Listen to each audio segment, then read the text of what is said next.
Apple doesn't usually shake things up this hard, but 2026 might be the year they rewrite the iPhone rulebook completely.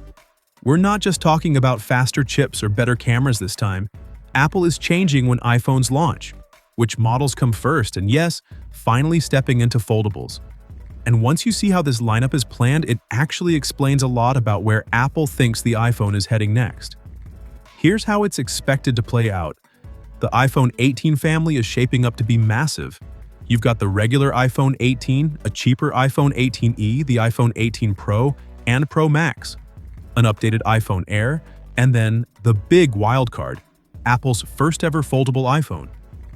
That's more iPhones than Apple has ever launched in a single generation, and that's exactly why the launch strategy is changing. Instead of releasing everything together in September like always, Apple is reportedly splitting the lineup. The premium models, the iPhone 18 Pro, Pro Max, Air, and the new Fold, are expected to launch in September 2026. The more affordable iPhone 18 and 18e, those won't show up until spring 2027.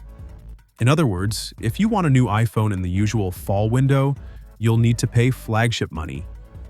If you're waiting for a better deal, Apple wants you to wait a few more months. And the reason this split exists is pretty clear. The foldable isn't just a side experiment. Apple is treating it like a true high-end flagship, right alongside the Pro models. It's not replacing anything, it's adding a new tier on top. Design-wise, the iPhone 18 Pro models won't look wildly different from the current Pros at first glance.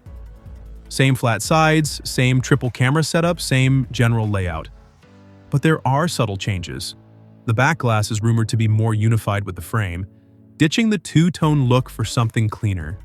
There's also talk of the MagSafe area being slightly transparent, which is interesting and very Apple if they actually do it. Up front is where things get messy because nobody seems to fully agree.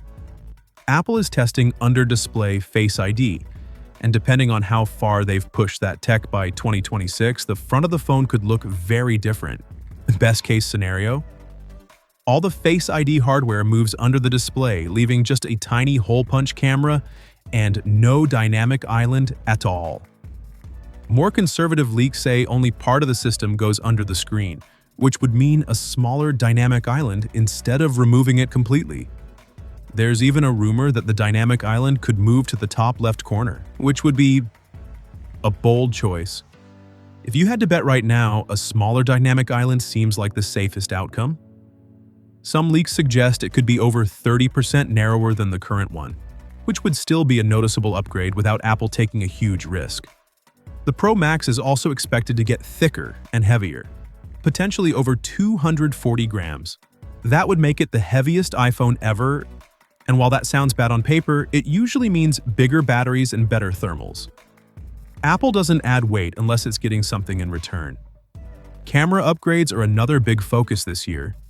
The main camera on the iPhone 18 Pro could finally get a variable aperture, letting you control how much light hits the sensor. That's huge for photography because it gives you better control over exposure and depth of field instead of letting software do everything. On top of that, Apple may switch to a new 3-layer stacked sensor developed by Samsung, which could improve dynamic range, reduce noise, and speed up image processing. There's even talk of Apple experimenting with teleconverters for better zoom, though how that would work on a phone is still a big question mark. Under the hood, this is where things get really serious. The iPhone 18 Pro models and the foldable are expected to run Apple's A20 chip, built on TSMC's 2nm process. That jump alone could bring around 15% better performance and up to 30% better efficiency compared to the previous generation. But the bigger change is how the chip is packaged.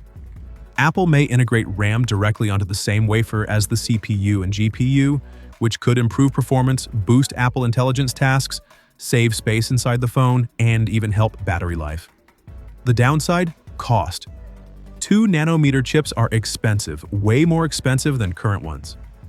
Some reports suggest Apple might limit these chips to higher-end models only, which could explain why the standard iPhone 18 is launching later and possibly using a different version of the A20.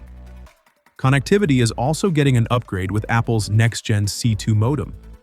This one is expected to finally support Wave 5G and close the performance gap with Qualcomm, which is a big deal for Apple's long-term independence. So when you put it all together, this isn't just another iPhone refresh. Apple is clearly separating the iPhone into two worlds: ultra-premium devices that launch first with cutting-edge tech, and more affordable models that come later once the dust settles. And the foldable? That's Apple planting its flag in the future, not experimenting on the sidelines. Now I'm curious, do you like this split launch strategy, or does it just make upgrading more complicated? And more importantly, would you actually consider a foldable iPhone if Apple nails it? Let me know what you think, and I'll catch you in the next one.